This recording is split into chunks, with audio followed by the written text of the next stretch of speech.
What is the European Union? A mysterious group of people in suits in a giant glass building. Sometimes probably happens. Europe is the continent, but the EU is a specific political and economic group inside that continent. Why was the EU created after terrible wars in Europe? The single market. Freedom of movement. The euro is a currency. Now, who runs the EU? Wow, too many names. I'm already lost. The EU is bureaucratic. Brexit. The United Kingdom left the European Union. Welcome back to StoryOrbitEN, where English gets a lot more fun when big topics stop sounding scary and start sounding human. I'm Jessica. And I'm Tom. Today we're asking a question that sounds serious, political, and maybe a little intimidating, but it is actually super relevant to daily life in Europe. What is the European Union? It is often abbreviated as EU. And let me say this right away. A lot of people hear European Union and imagine a mysterious group of people in suits sitting in a giant glass building, speaking in complicated legal language for 12 hours. Which, to be fair, sometimes probably happens. But the EU is much easier to understand when you connect it to normal life, like crossing a border, using the euro, studying abroad, or buying something online from another European country. Exactly. And for our English learners, this is a perfect topic because it gives us useful vocabulary like member state, single market, citizenship, border-free, and law-making body. We will explain those as we go, so relax and enjoy the ride. As of 2026, the European Union has 27 member countries. The European Union, or the EU, is a political and economic union of countries in Europe that work together on certain rules, laws, and shared goals. In this case, European countries means nations that are located on the continent of Europe, such as Spain, France, Germany, Italy, and others that are members of the EU. I like the phrase, work together, because people sometimes think the EU is one giant country. It is not. Spain is still Spain, France is still France, Poland is still Poland, but those countries have agreed to cooperate closely in many areas. That word, cooperate, is useful in English. If two people, companies, or countries cooperate, they work together in an organized way. You could say, our teams cooperated on the project, or European countries cooperate on trade and law. Nice. And here comes another important term, member state. A member state is simply a country that belongs to the EU, so when people say EU member states, they just mean the countries inside the club. Not every European country is in the EU, which is a really common misunderstanding. For example, Norway is in Europe, but it is not a member of the EU. Europe is the continent, but the EU is a specific political and economic group inside that continent.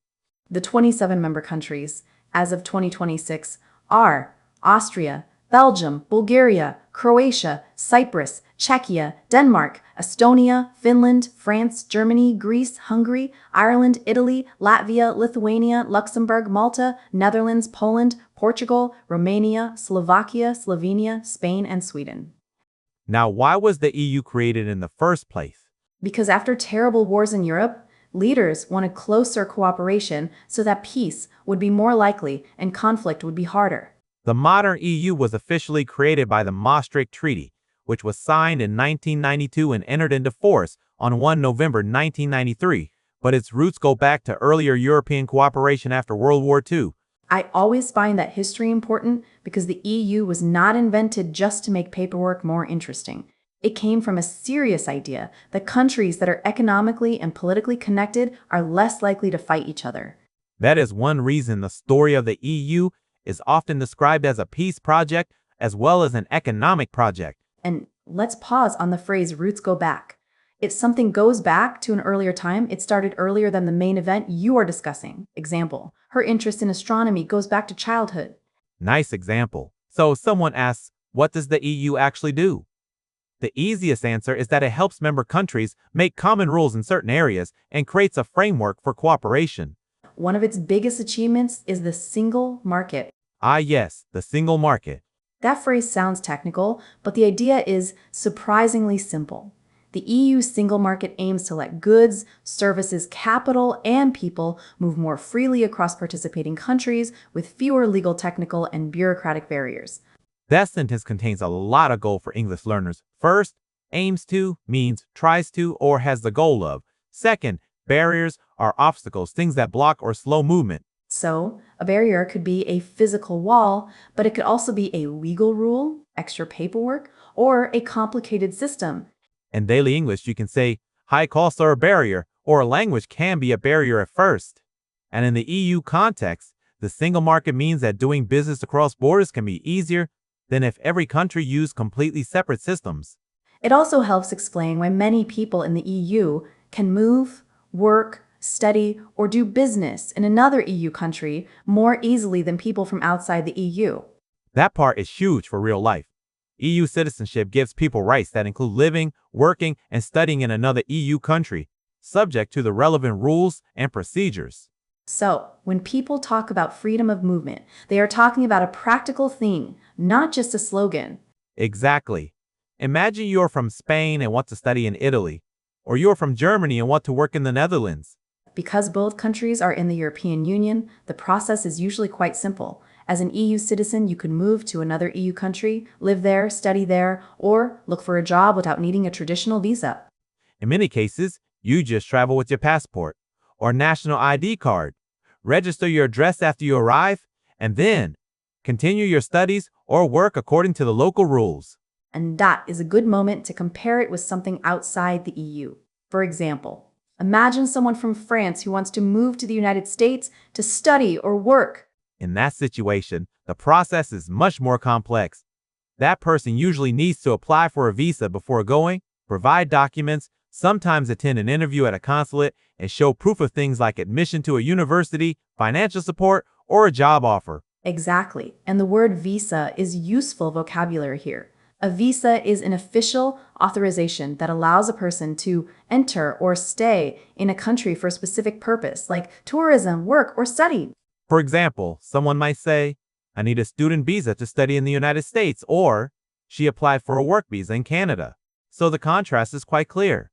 Now let me challenge you a bit. People often mix up the EU, the Euro, and Schengen as if they were all the same thing. That confusion happens all the time. The EU is the political and economic union. The euro is the currency used by some, not all, EU countries. And Schengen is the border-free travel area that includes many EU countries and also some non-EU countries. Wait, slow down. That was a lot of information in like 10 seconds. Let's slow down and take them one at a time because people listening might be thinking, what did he just say? Fair point.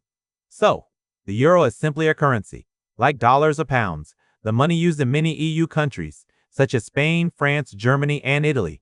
As of 2026, 20 EU countries use the euro as their currency. That means not every EU country uses it, so being in the EU does not automatically mean using the euro. For example, Sweden is in the EU, but it still uses the Swedish krona instead of the euro. And now, the third concept, Schengen. In the Schengen area, people can usually travel between participating countries without going through passport controls at internal borders.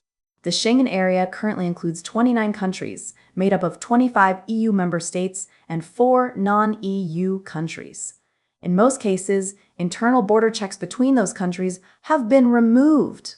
Which means, again, Schengen is not exactly the same as the EU. Some non-EU countries, like Norway and Switzerland, are in Schengen. Sometimes you don't even notice the border except for a road sign, and that surprises many people the first time they experience it. It feels a bit like traveling between states in a single country.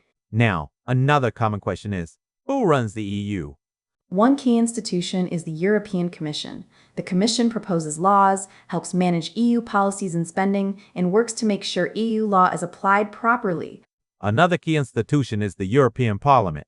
It is the EU's lawmaking body and it is directly elected by EU voters every 5 years. And another major institution is the Council of the European Union. That is where government ministers from each EU country meet to discuss, amend, and adopt laws and coordinate policies. The Council works jointly with the European Parliament on European laws.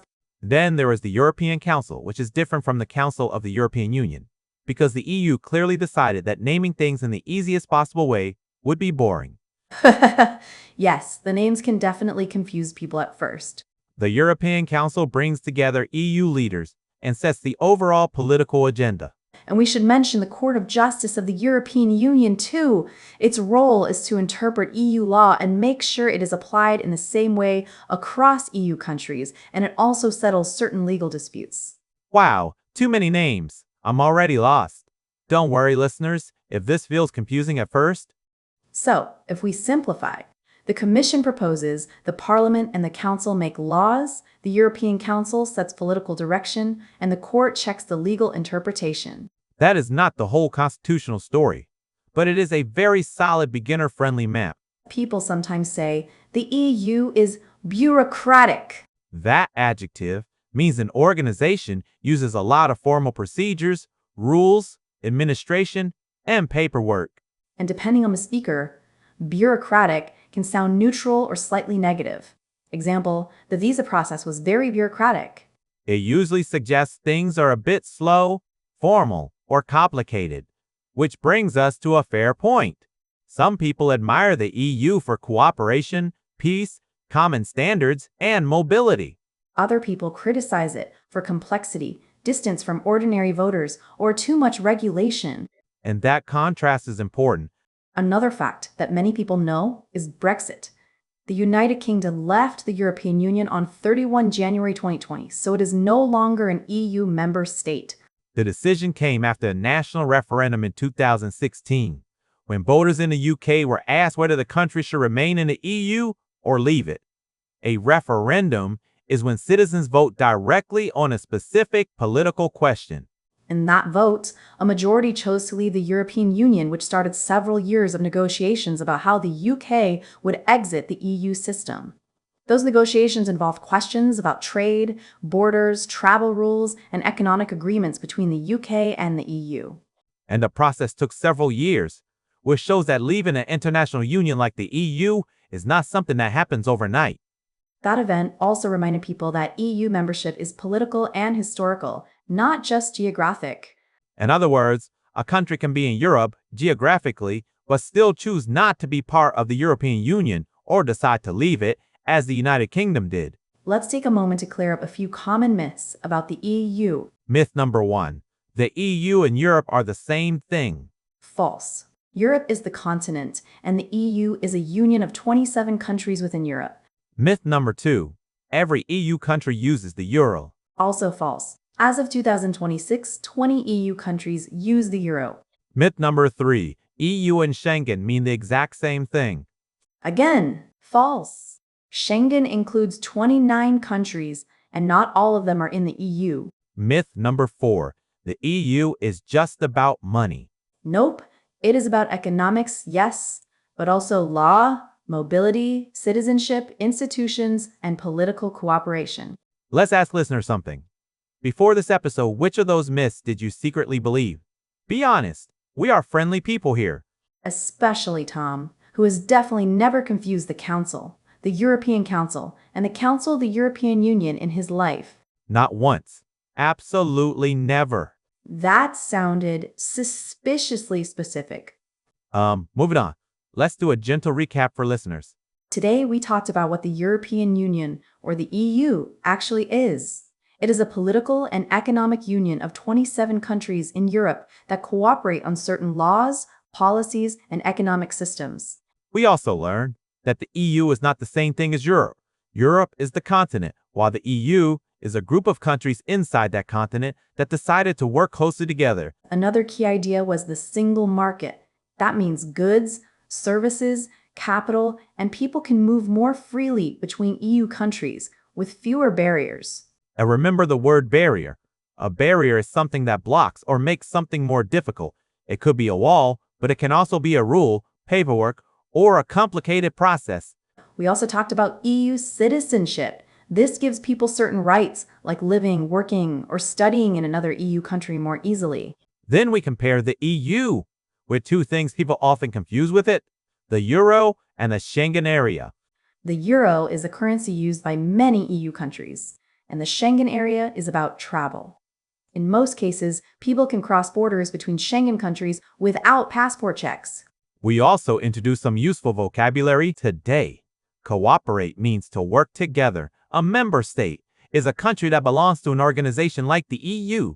A visa is official permission to enter or stay in a country for a specific purpose. We also learn the word bureaucratic. When something is bureaucratic, it usually involves many formal procedures, documents, and rules. And sometimes people use that word in a negative way to describe systems that feel slow or complicated. We also talked about Brexit, the moment when the United Kingdom left the EU.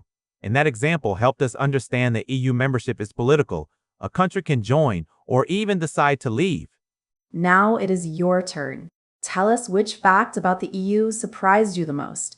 Did you know the difference between the EU, the Euro, and Schengen before listening? Thank you for learning English with us here on StoryOrbitEN. And remember, the best way to improve your English is not just memorizing grammar, but using it to understand real topics about the world. See you in the next episode. Bye, everyone.